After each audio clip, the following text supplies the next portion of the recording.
As dark clouds of recession loom over much of the world, a bright spot of resiliency and dynamism shines forth from Vietnam. The Southeast Asian nation has once again defied gloomy expectations, posting economic growth numbers for the second quarter that have impressed analysts and reinforced its status as an emerging star on the global stage. The latest data from Vietnam's General Statistics Office paints a picture of an economy firing on all cylinders.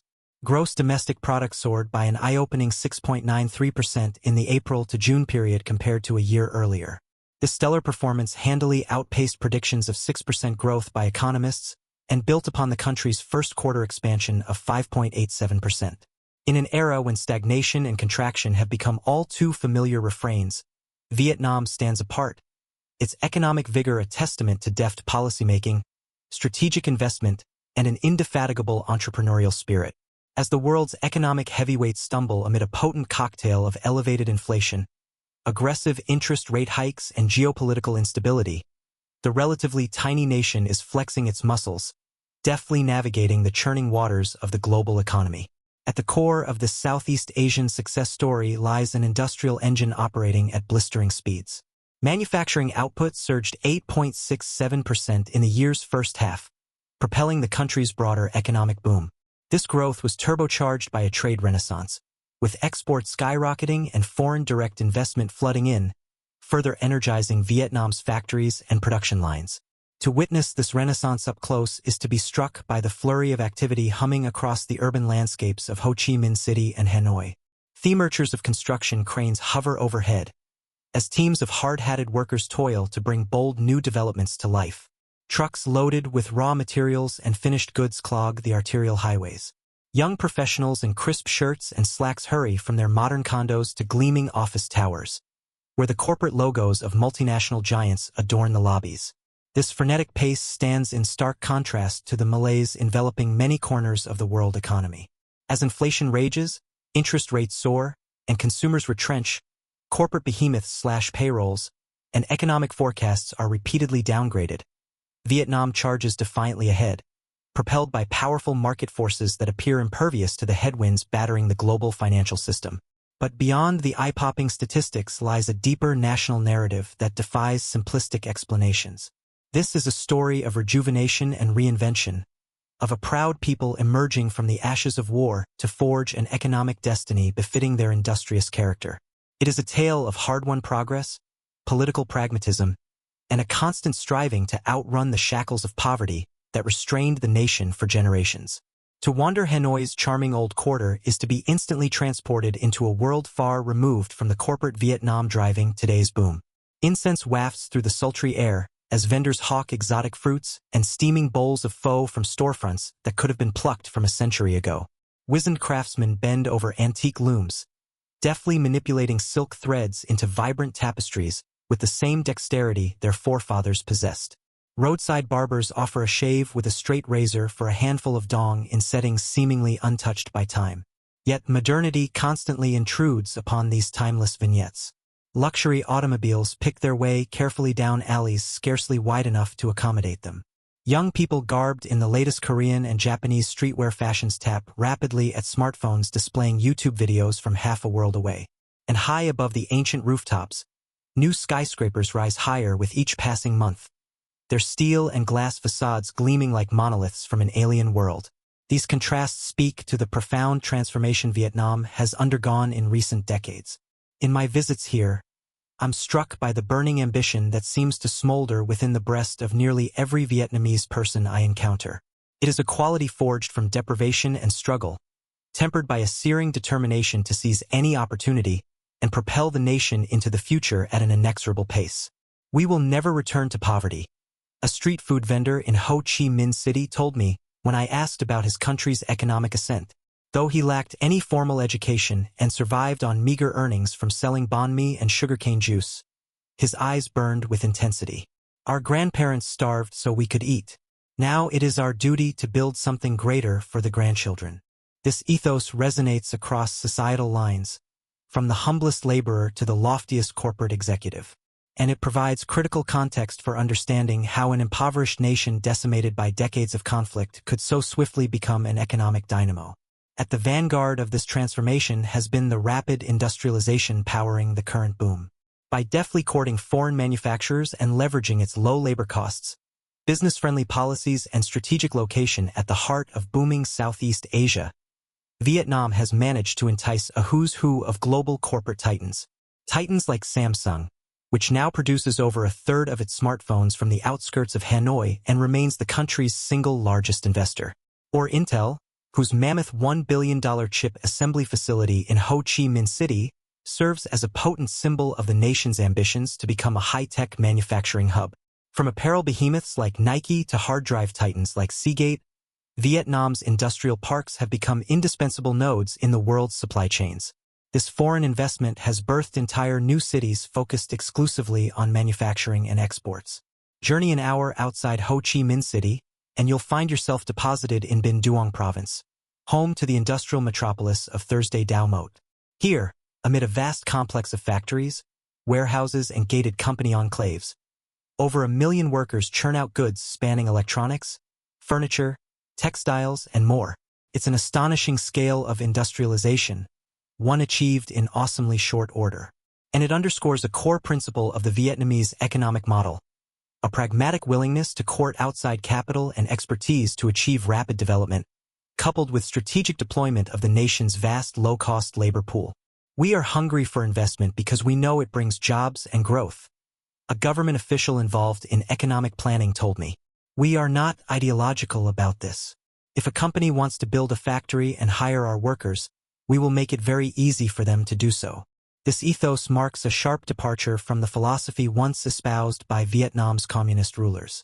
During the era of Soviet patronage that lasted until the Cold War's denouement, foreign investment was limited, the economy centralized, and the country remained mired in stagnation. It was only with the Doi Moi reforms initiated in 1986 that the nation truly charted the course toward massive industrialization and export orientation that persists today. But the government's role has extended well beyond simply opening the doors to global corporations. Hanoi has paired this openness with strategic investments in infrastructure and human capital aimed at making Vietnam the preeminent manufacturing destination in its region. I witnessed this focus firsthand during a visit to Hanoi's Vinh University, one of the country's premier tertiary institutions. Founded in 2018 through a partnership between respected multinational scholars and Vingroup, Vietnam's largest conglomerate, the school aims to usher in an educational renaissance. Its massive campus on the outskirts of the capital features cutting-edge laboratories, libraries, and dormitories that could have been airlifted from an American university. Virtually every resource students could desire has been lavished upon Vinh University's facilities, with the goal of producing a new generation of leaders in fields like computer science, engineering, and biotechnology. But perhaps most impressive is Vinh University's commitment to providing a world-class education at minimal expense to students. Tuition is heavily subsidized through an endowment provided by the school's founders, and full scholarships are awarded to top applicants regardless of financial status. Our mission is to train the human talent that will power Vietnam's continued development. The school's president, an American academic who requested anonymity, told me, and we have been empowered with incredible resources to identify and cultivate the nation's brightest young minds so they can move society forward. Through initiatives like these, the government has signaled its recognition that sustaining Vietnam's industrial boom will require constant cultivation of its human capital and intellectual infrastructure. Cheap labor alone is insufficient to achieve the miracles Vietnamese officials so fervently seek. Indeed, a key factor propelling the country's emergence has been its concerted effort to move up the manufacturing value chain from low-skilled industries like textiles and basic electronics assembly toward more advanced sectors like semiconductor fabrication, renewable energy production, and automotive manufacturing. Achieving this evolution requires a steady pipeline of homegrown engineering talent and technical expertise. This focus on developing a skilled, technologically adept workforce marries well with Vietnam's unabashed hunger for foreign direct investment in advanced industries. While the country has racked up massive investment totals from multinationals like Samsung, Intel, Microsoft, Apple, and Toyota in recent years, officials make no secret of their ambition to achieve even loftier inflows of capital. Our target is to have Vietnam become one of the world's most attractive investment destinations by 2030, a government economist shared with me over beers at a downtown Hanoi microbrewery. He spoke with the zealous fervor of a missionary. We have the labor force, we have the infrastructure, and we have political stability. The only limits are the ones we place on our own ambitions. The latter point, Vietnam's political and social stability, looms as perhaps the most underrated factor powering its economic rise. While nations like Thailand, Malaysia, and others in the region have cycled through repeated bouts of civil unrest, military coups, and profound uncertainty in recent decades, the Vietnamese Communist Party has consistently projected an aura of absolute authority. To external observers, the heavy-handed suppression of political dissent and totalitarian restrictions on civil liberties are troubling hallmarks of the regime's iron grip on power. But that same centralized control has delivered a remarkably consistent set of economic policies and development objectives that have remained firmly on track regardless of domestic leadership transitions. Investors have been able to bank on macroeconomic fundamentals like low taxation, transparent regulations, and a steadily improving infrastructure backbone without fear of mercurial policy shifts or social instability disrupting their capital allocations. Vietnam's ruling party has essentially made a Faustian bargain, forcibly preserving social order to grease the wheels of foreign corporate investment and manufacturing output. This arrangement has generated some disquieting humanitarian consequences, including severe limitations on freedom of speech and assembly, tight controls over the media narratives permitted, and persecution of activists deemed overly critical of the government. During my latest visit, I was shadowed at all times by plainclothes security officials, and my attempts to interview outspoken dissidents and NGO workers were swiftly thwarted. Yet it is undeniable that this suppression of political liberties in service of economic priorities has yielded tangible outcomes. Alongside Vietnam's buoyant GDP growth, incomes have steadily risen, poverty rates have plunged, and living standards have improved markedly. Ordinary Vietnamese appear willing to accept the Communist Party's authoritarianism as a reasonable price for the upward socio-economic trajectory it has delivered. Of course, we wish we had more personal freedoms. A tech entrepreneur in Ho Chi Minh City told me when I inquired about the topic. But you have to understand the context. Vietnam was devastated by war and impoverished for generations. Now we finally have rising prosperity and opportunity. Would you want to jeopardize that for the sake of being able to protest in the streets? Such sentiment stems from a deeply rooted pragmatism that appears woven into the Vietnamese cultural fabric. From the humblest street vendor to the highest-ranking party official, there is a perceptible focus on setting aside lofty ideological debates in favor of implementing policies yielding tangible economic advancement. This philosophical flexibility has empowered the nation to deftly adapt to evolving global conditions. When times were tough and the Soviet Union its chief benefactor, Vietnam embraced communist central planning as a path to basic subsistence. Then, recognizing that dogma had reached the limits of its utility, the Doi Moi reforms threw open the doors to market liberalization and foreign investment. Today, even as its authoritarian political system remains ossified, this spirit of pragmatism is reflected in Vietnam's economic policies.